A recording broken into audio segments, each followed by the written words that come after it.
Well, welcome back. Another quick episode of Real Talk with Burley here. We're going to go over.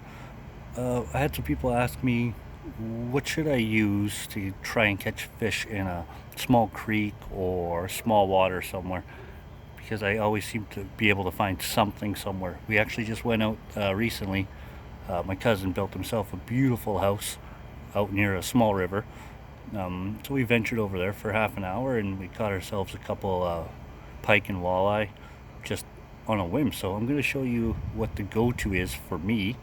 As stated in my other videos, it's not a guarantee, but it's my personal preference. So here we go.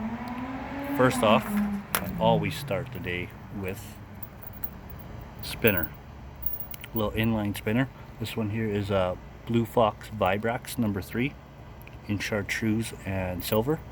I've caught many fish on this in the lake, in the rivers, ponds, everything from small tiny bass up to pretty decent sized pike. So these will even catch some freshwater drum in the river if you find a nice slack spot. So remember that. Mepps also makes a very similar spinner. Can't find the same color, but if you're gonna get the Mepps, they will have an all chartreuse blade and body. Also works very well.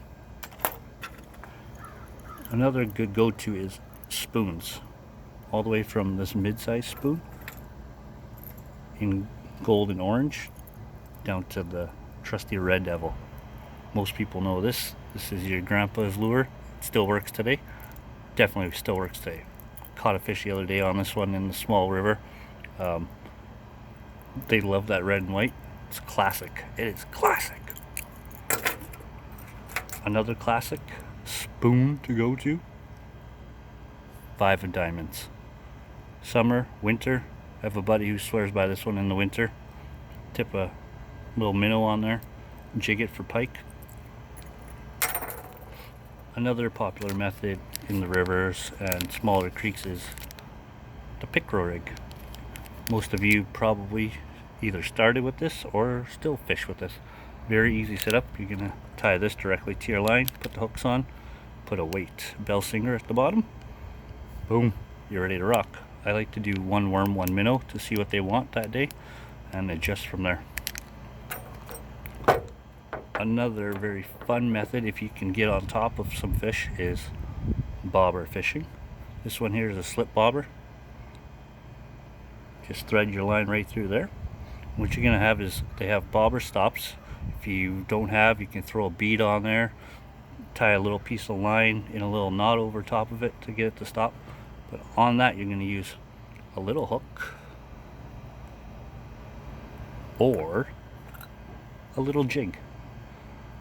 Tip that with whichever bait you want to use, and we'll see how that goes. If you're gonna use just the hook though, you're gonna want to put some split shot on there for the extra weight and also to get this bobber to sit upright.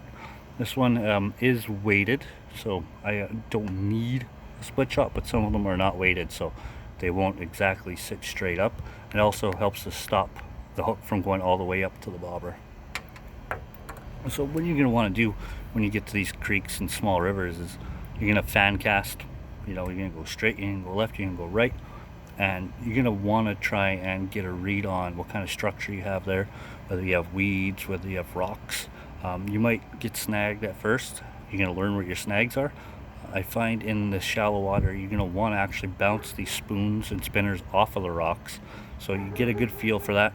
And generally when you bounce off a rock, that's when a fish is going to smack it. It's going to come out from behind that rock, beside that rock, whatever it may be. Which brings me to another point of making sure you have good line.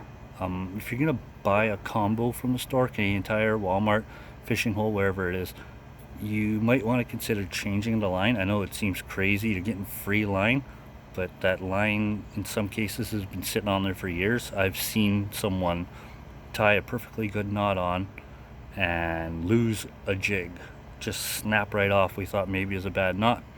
We pulled that line off the spool and it was frayed all the way down. Brand new rod and reel, but we don't know how long that line's been sitting on there. So if you are able to do it yourself, definitely spool up with some new line, places like the Fishing Hole and Cabela's will spool it up for you.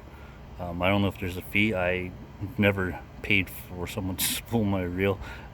Honestly, you can look on YouTube and you will get it on there just as good. So I would highly recommend learning how to do that and tying a good knot.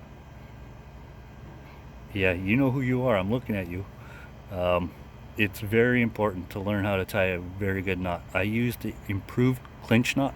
It's flawless. I break more rigs and like leaders than I do knots. If I'm using the proper line according to where I'm fishing, I usually do not break a knot. I've never had a fish break off on one of these knots. So definitely learn how to tie a great knot.